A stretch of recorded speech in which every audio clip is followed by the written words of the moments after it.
Se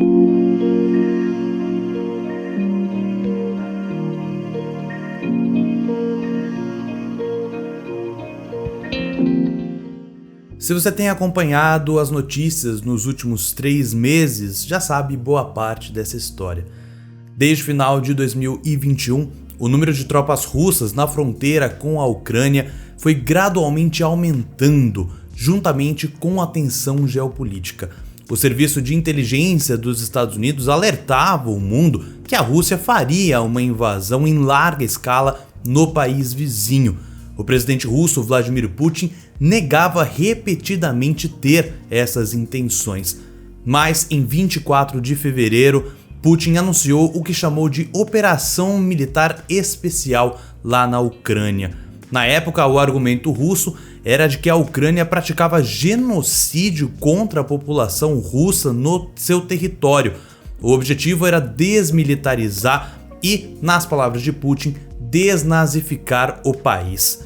Bom, já faz mais de 100 dias desde que esse conflito começou e parece não ter indícios de quando vai acabar. Inclusive, as tensões têm escalado novamente nos últimos dias. Suécia e Finlândia demonstraram interesse em entrar para a OTAN, a Organização do Tratado do Atlântico Norte, lembrando que Suécia e Finlândia são 2 países com fronteiras com a Rússia, embora a Turquia não tenha esse interesse que elas entrem na OTAN, não sabemos o que vai dar essa história. E os países da União Europeia também concordaram em proibir a importação de petróleo da Rússia. E os Estados Unidos continuam enviando armas para o exército ucraniano, estendendo ainda mais esse conflito. Para entender o que está acontecendo e quais são as perspectivas para o futuro, eu conversei novamente com o internacionalista Caio von And e você confere a entrevista completa agora.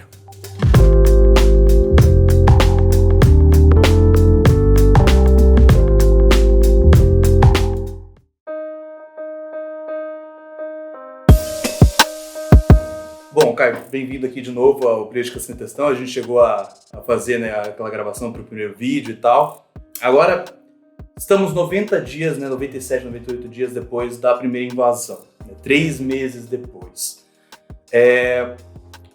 As suas percepções sobre a motivação do Putin ter entrado nessa guerra com a Ucrânia mudaram nesses 3 meses? Porque no começo tinha esse discurso, né, de vamos desnazificar a Ucrânia, que tinha aquela questão com a OTAN. Mudou alguma coisa?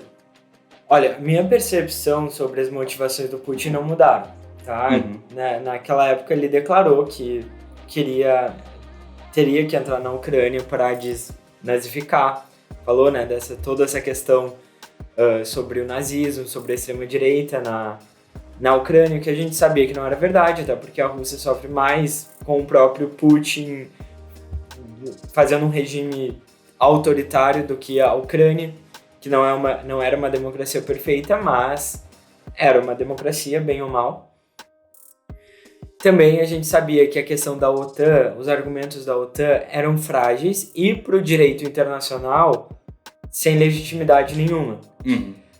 A gente, naquela época, já comentava sobre as ambições expansionistas que o Putin tinha e tem em relação à sua visão sobre a extensão do Império Russo, sobre a retomada desse império, principalmente o Império perdido, principalmente após a União Soviética em termos de território.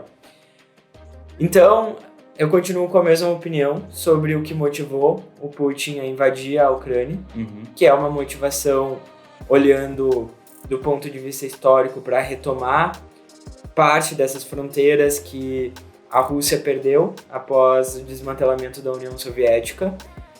Mas, com certeza, agora a gente percebe que o plano não deu certo e as ambições foram restringidas. No começo, se falava até em uma mudança de regime na Ucrânia ou até uma anexação total do território da Ucrânia numa visão mais extrema.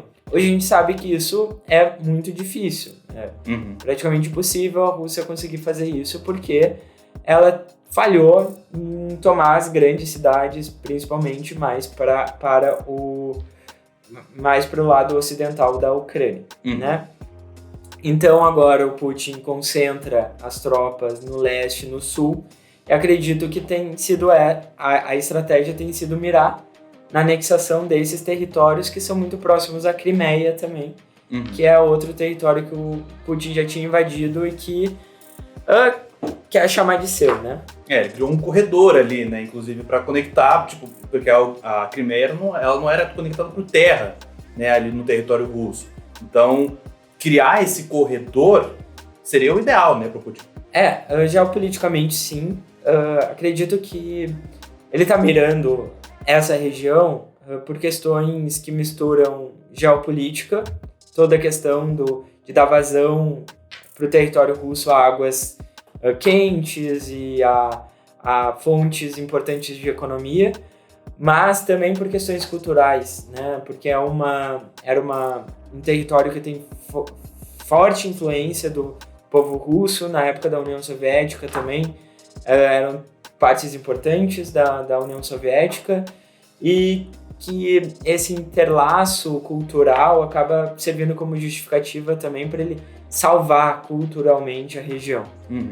Mas você acha que isso tem funcionado? Porque a gente tem muita gente discutindo a popularidade do Putin lá na Rússia, que continua alta, né? Apesar de ter, né, ali pelo menos no começo da invasão da Ucrânia, tinha muita resistência até lá em Moscou, né, na capital. Assim, qualquer coisa que vem da Rússia agora, é meio difícil a gente acreditar 100%, né? Porque é tudo controlado pelo Putin. O Putin já proibiu os jornais e as mídias de falar em guerra, né, contra a Ucrânia, para manter o discurso de uma operação militar especial que ele tinha falado quando ele anunciou a invasão. Realmente dá pra gente acreditar que a popularidade do Putin cresceu, apesar de todas essas perdas de soldados, essas coisas todas? Quando tu pergunta, será que tá dando certo, aí a gente tem que clusterizar o que é dar certo, né? Em termos militares, ter feito uma operação mais realista no sul e no leste, com certeza favorece a Rússia. A Ucrânia está com mais dificuldade de se defender, está com mais dificuldade de atacar, inclusive, porque as tropas da Rússia e o exército russo, que não se comparam com as da Ucrânia, têm mais facilidade de focar em um objetivo só. Mas quando a gente fala de opinião pública e num cenário internacional, acredito que a Rússia perdeu a guerra e perdeu quando houve a invasão, que teve uma avalanche de respostas públicas de líderes mundiais, mas não só líderes mundiais, da sociedade civil de todo mundo contra essa invasão, contra essa guerra, porque apesar do Putin não falar em guerra, é uma guerra. Dentro da Rússia, aí é outros 500, porque aí a gente tem problemas tanto para medir realmente, efetivamente, a popularidade. Ninguém confia 100% nos fatos, nos dados, nos institutos, porque o aparelho estatal é muito forte dentro, né, de tudo que envolve mídia e opinião e pesquisa na Rússia. E também eles têm uma outra narrativa, né? A população russa está absorvendo desde antes da guerra, na verdade há décadas, uma narrativa muito diferente sobre o mundo, sobre uma visão ocidental, sobre qual é o papel dos Estados Unidos, qual é o papel da União Europeia, e eles têm uma percepção e ouvem fatos, e aí fatos alternativos, né, muito diferentes do que a gente consome numa mídia livre e aberta como a que nós temos aqui, ou como os Estados Unidos têm, ou como a União Europeia tem. Então, não acredito que a opinião pública da Rússia seja um bom termômetro nesse momento para dizer se a ação está ou não sendo efetiva. Então, a gente tem que aguardar mais um pouco até para ver os efeitos das sanções na economia da Rússia, né? E talvez justamente isso.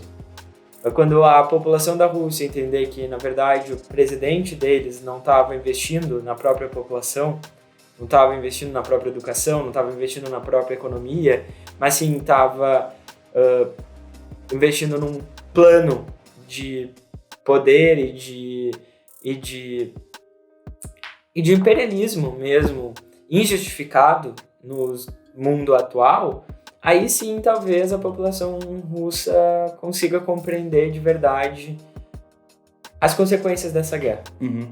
Aproveitando que você já jogou o gancho aqui das sanções, a gente já tinha comentado naquela primeira conversa que a resposta do Ocidente foi fazer essas sanções econômicas que na época já eram consideradas bem duras, como tirar os bancos da Rússia do SWIFT, que é o sistema integrado de bancos internacional, fazer um monte de sanções a grandes oligarcas russos, que era quem financiava o governo russo, o governo do Putin, e foram vindo outras ondas de sanções, e tal, e agora veio o grande baque, que é a União Europeia concordando em não aceitar mais a importação de petróleo russo, pelo menos por origem marítima, por óleo-duto ainda vai receber, só que a importação por oleoduto ela é muito menor, 2/3 da importação de petróleo russo, da exportação de petróleo russo é justamente por via marítima. Isso agora vai ter um impacto ao ponto de forçar o Putin a recuar, ou agora que ele já enfiou o pé na jaca, agora ele tem que continuar com o pé lá e tentar resolver o problema para manter uma narrativa de que ele está ganhando a guerra? Acredito que isso com certeza vai ser uma barganha das negociações, é uma barganha mais que o Ocidente tem em relação a um eventual acordo de paz, tá? E também é um baque grande na economia da Rússia, que eu não digo que é o maior, eu acho que a retirada dos bancos do SWIFT lá no início da guerra foi o maior baque, também a retenção das reservas russas internacionais também foi um baque tremendo. Só que é difícil de medir o quanto a população está já sentindo na pele esses efeitos. Acredito que já tenha, mas como eles estão ouvindo aquela outra narrativa, talvez seja difícil deles associarem efetivamente à guerra. Na verdade, essas sanções miram um núcleo muito específico do poder russo, que é os oligarcas, que sustentam o regime do Putin. E talvez aí seja o maior desafio do Ocidente, que é realmente comprar, ou na verdade desassociar esses oligarcas do governo. Fazer com que essa guerra, esse governo, que está esse regime, que está no comando do país, não seja mais interessante para eles. Na verdade, seja o oposto, que seja ruim para eles. Então, talvez esse seja a forma mais efetiva, não só de barganhar um acordo de paz, como fazer com que a Rússia, de fato, e o Putin, na verdade, de fato, percam a guerra. E aí eu também puxo um pouco para a questão das empresas que estão saindo da Rússia. Muitas empresas, grandes empresas estão saindo da Rússia. Um dos mais emblemáticos, acho que foi a saída do McDonald's, que estava lá há décadas na Rússia e saiu. Eu acho que você acha que a saída dessas empresas, que é efetivamente que a população consome, isso vai chamar mais a atenção do que talvez as sanções econômicas dos governos contra a economia russa? Acho que no médio e longo prazo, sim. Não sei se já está sentindo agora, honestamente, é muito difícil da gente sentir como está a opinião pública da Rússia nesse momento. Mas acho que no médio e longo prazo, sim. No curto prazo, também é fácil da população comprar uma narrativa do nós contra eles e do governo usar justamente o fato dessas empresas estarem saindo para vilanificar ainda mais o Ocidente. E aí eu queria puxar agora para a questão do momento, porque a gente falava muito que o Putin planejou muito essa invasão da Ucrânia, estava esperando o momento certo. Agora, olhando 3 meses depois, foi o momento certo? A Rússia ela tinha uma chance tem uma chance de vencer essa guerra, pelo menos, ou de narrativa, ou pelo menos anexar esse território da Ucrânia? O momento que o Putin escolheu foi o momento ideal?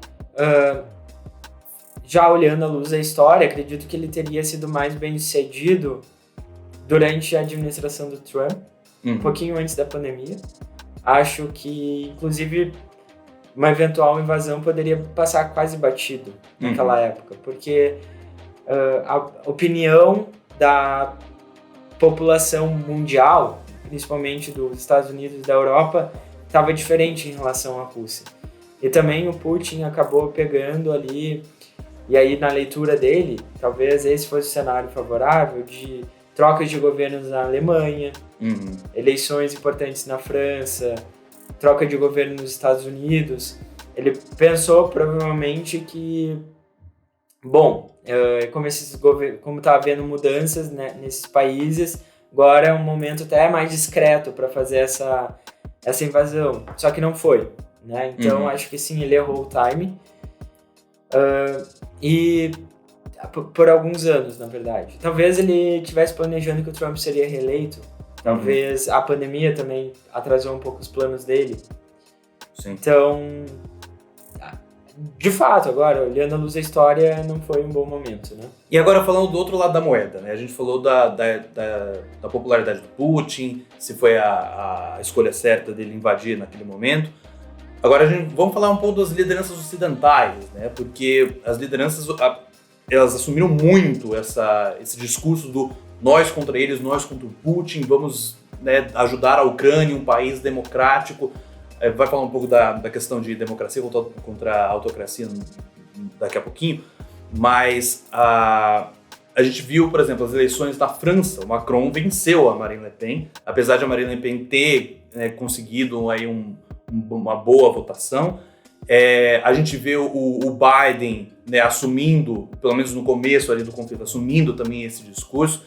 Você acha que essas lideranças ocidentais se fortaleceram com essa guerra contra o Putin, essas atitudes mais indiretas / diretas, né, contra o Putin para tentar desescalar o conflito?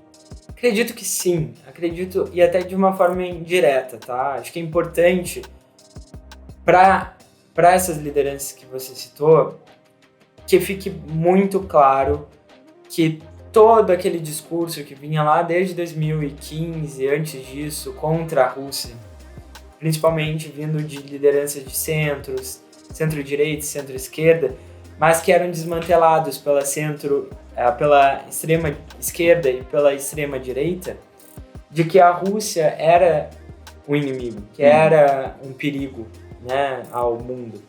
Na verdade, partes desses extremos diziam que a Rússia era, na verdade, não era uma inimiga, não representava perigo, e na verdade olhavam de forma cética para a OTAN, por exemplo. Olhavam de forma cética as tentativas de influência da Rússia nas eleições internas desses países, ou da interferência em questões até de costumes, que tem um abismo de diferença entre o estilo de vida ocidental hoje em dia e o estilo de vida da Rússia, né? Então, acho que é importante para ficar claro para todo mundo que, sim, o Putin era a ameaça como estava sendo falado. Isso já é muito importante, tá? Essa visão. Agora, em termos mais concretos de economia, a guerra chega num momento complicado para essas lideranças, porque o mundo já vinha passando por uma crise de inflação, já vinha passando por problemas de demanda por conta da pandemia e por conta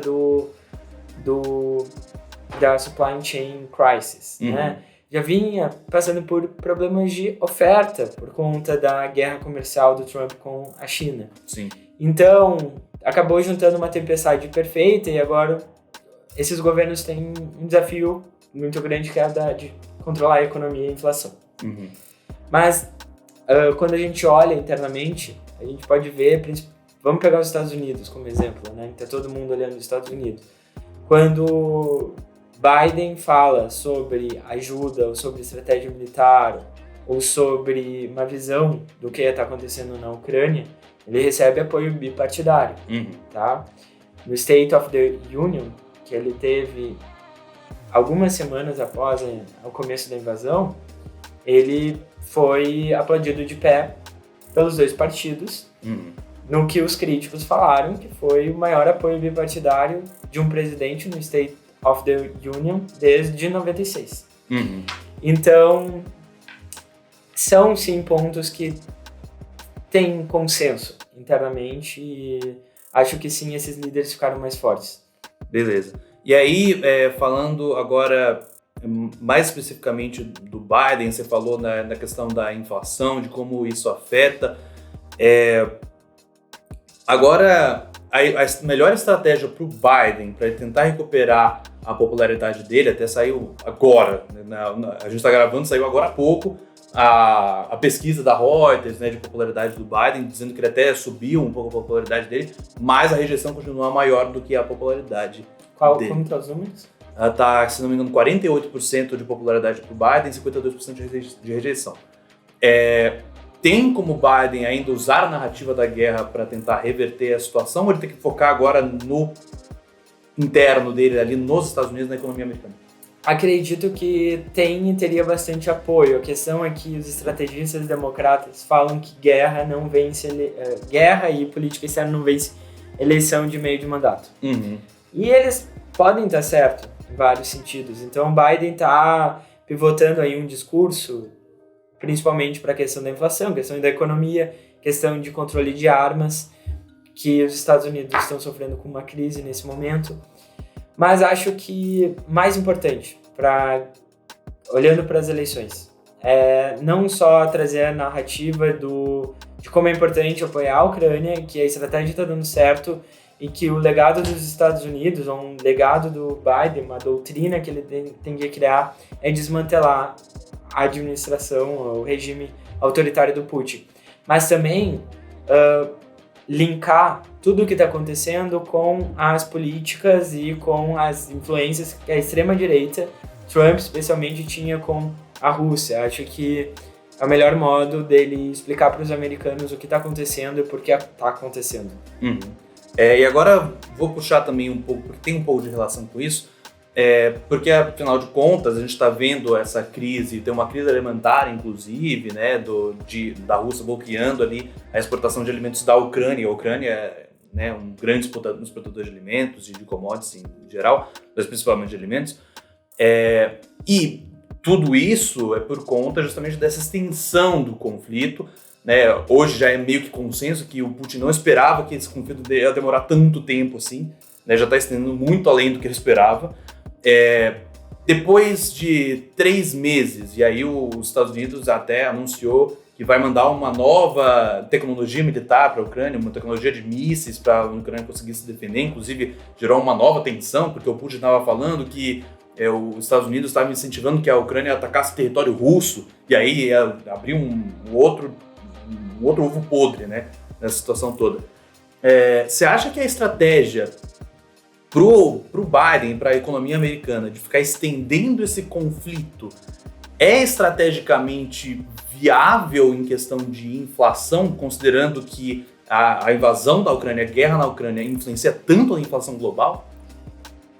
Bom, eu acho que em primeiro lugar vem a visão geopolítica, né, dessa estratégia e as consequências geopolíticas de uma eventual vitória da Rússia, ou da Rússia sair com um acordo de paz que favoreça ela de alguma forma, como ceder parte do território da Ucrânia para a Rússia, tem impactos muito maiores do que a inflação tem nesse médio prazo, né? Eu entendo que inflação é um problema grande e que deve ser combatido. Eu acredito que para acabar com a inflação nesse primeiro momento nem é tão associado em relação ao final da guerra.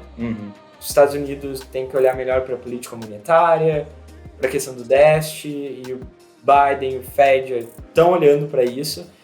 E é mais claro que vai ser um desafio, né, para refazer todas as cadeias de suprimentos e de oferta de energia, de forma geral, todo mundo. Só que eu acho que a gente está passando pela pior fase né, de todas as consequências que essas sanções e essa guerra podem ter. Acredito muito numa resiliência da União Europeia e dos Estados Unidos trabalhando junto em conseguir redesenhar toda essa cadeia, em acelerar outros tipos de fonte de energia. Não estou dizendo que vai ser esse ano ainda ou que vai ser rápido, mas acho que no médio e longo prazo tem como, tá? Enquanto isso, os Estados Unidos e a União Europeia podem olhar melhor para a política monetária deles, né, e tentar controlar a inflação de outras formas. Sim. E aí eu queria também puxar outra história, porque assim, com a Ucrânia sendo atacada diretamente pela Rússia e tal, outros países que não são da OTAN, mas que têm fronteira com a Rússia, ficaram meio assim, né? Foi o caso da Finlândia, o caso da Suécia. Ficaram, putz, e agora, né? E aí eles foram lá e fizeram pedidos para entrar na OTAN. Qual que é a chance disso acontecer? Porque a Turquia está lutando bravamente contra isso, né? Acho que as chances são bem altas, tá? A Turquia está lutando, mas a gente sabe que ali numa mesa de negociação e com toda... Tem uma diferença de barganha entre falar de Turquia e falar de toda a Europa Central e dos Estados Unidos. Então, não acredito que a Turquia vai conseguir ser tão forte para segurar esse avanço. Tá? E agora, considerando as consequências, né, o que aconteceu na Ucrânia até agora, a gente até tinha comentado, né, do Putin talvez querer invadir outros países da ex-União Soviética, outros países que estavam fazendo fronteira com a Rússia, depois de invadir a Ucrânia. Agora, depois de 3 meses de conflito, ele não conseguindo, tão rapidamente o objetivo dele. Essas chances caíram para praticamente zero? Eu não acho que quando se falava em invadir outros países, seria imediatamente após invadir a Ucrânia ou junto com a invasão da Ucrânia. Acho que aqui a gente precisa fazer um exercício, expandir muito a mente, tentar olhar com uma visão de um século inteiro de consequências e não só de uma década de consequências ou alguns anos de consequências. Tá? Então, acho que a maior questão da Ucrânia era abrir precedentes para uma retomada histórica do território russo imperial, tá? E aí isso não se daria talvez até no tempo de vida do Putin ou no nosso tempo de vida, mas isso causaria uma desestabilidade enorme na ordem internacional que a gente conhece e que é uma forma de prevenir que a Rússia escale na Ucrânia e consiga tomar a Ucrânia, uma forma de prevenir um movimento que pode acontecer e que talvez possa definir o século inteiro da balança de poder da Europa. E aí eu queria agora passar aí pros finalmente. Agora que já passou 3 meses, né, a gente está vendo uma resistência muito grande da Ucrânia, porque afinal de contas os caras estão defendendo o lar deles, né, o território deles. Considerando essa irredutibilidade do Zelensky, do Volodymyr Zelensky, que é o presidente da Ucrânia, e também do Ocidente em aceitar essa invasão do Putin. E também o Putin querendo barganhar, querendo fazer de tudo para pelo menos ter alguma vitória nessa guerra. Será que um acordo de paz ou um cessar-fogo já está no horizonte ou está muito longe de acontecer ainda? Tem tentativas, né, da Europa, principalmente, para fazer esse acordo de paz acontecer. O Zelensky já demonstrou que quer negociar, que acha que o final da guerra é por meio da diplomacia. Eu sou muito cético, particularmente, em relação a isso. E tenho muito medo de falar de acordo de paz prometendo alguma coisa para a Rússia, principalmente se tratando de parte do território, tá? Eu acho que quando a gente fala de final de guerra, a gente obviamente tem que olhar para a história e cuidar para não cometer um erro de humilhar a Rússia ou deixar a Rússia em um péssimo estado depois que a guerra acabar. Mas isso não quer dizer também que tem que forçar um acordo de paz que, na verdade, só entrega o objetivo que causou a invasão injustificada. Então, sou cético em relação a isso, acho que os Estados Unidos também vão trabalhar bastante para isso não acontecer. E você mais um conflito armado direto entre OTAN e Rússia também é uma... Acho que tá longe de acontecer, principalmente agora que o conflito está mais concentrado no leste, no sul. Acho que isso não descartaria toda a hipótese, mas nesse momento acho que a estratégia de defesa, de entrega de armas e entrega de defesa é suficiente. Uhum. E aí, essa é uma coisa que me veio agora, desculpe dar uma estendida, mas essa é uma estratégia que a gente já viu os Estados Unidos usar muito no passado, né? De financiar e mandar armas para grupos que estavam resistindo dentro de territórios que os Estados Unidos tinham algum interesse. A gente viu isso no Afeganistão, surgiu o Talibã, né, ali na região. Também depois surgiu a Al-Qaeda, que era uma organização mais radical, aí depois veio o Estado Islâmico, tudo isso é uma consequência dos Estados Unidos lá na Guerra Fria financiando os grupos ali no Afeganistão, ali no Oriente Médio, para lutar contra o domínio da União Soviética. E a gente viu no que deu.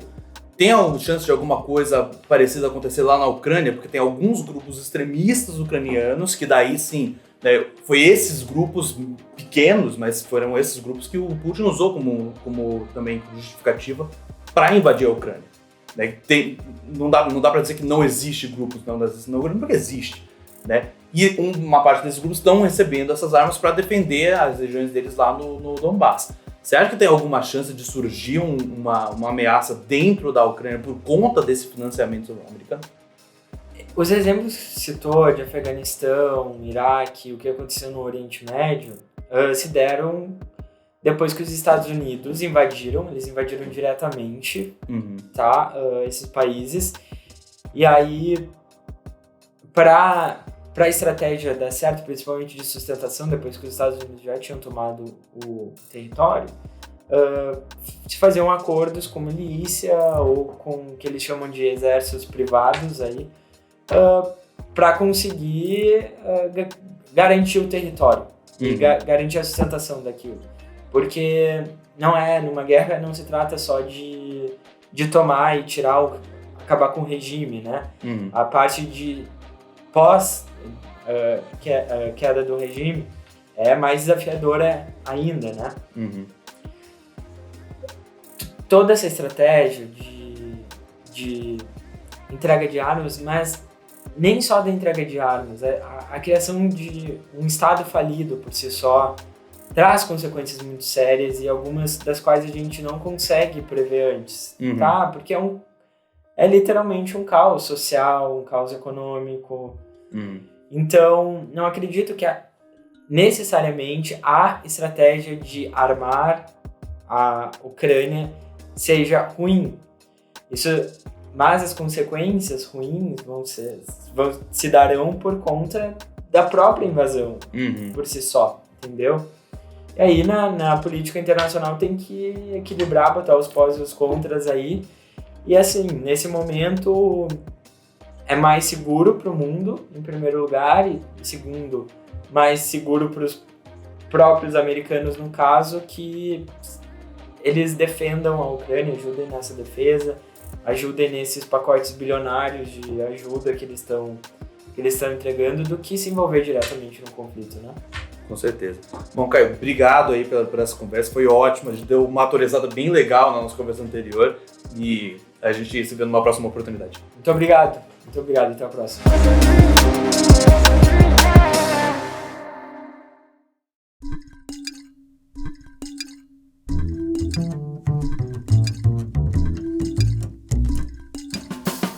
E chegamos ao fim de mais um episódio aqui do Política Sem Textão Atualidades, dessa vez episódio especial de 100 dias da guerra na Ucrânia. Queria agradecer ao Caio von Ant, o internacionalista que participou aqui dessa entrevista, por ser tão solícito e conceder essa entrevista aqui pra gente, tá? Se você quiser acompanhar mais dos nossos conteúdos, não se esqueça de seguir a gente em todas as plataformas, seja no YouTube, no canal Política Sem Textão, no Instagram, em @Política Sem Textão, ou então nas plataformas de podcast, no Spotify e no Google Podcasts. Aproveite também para compartilhar o nosso trabalho, seja nesse podcast, seja nas outras plataformas.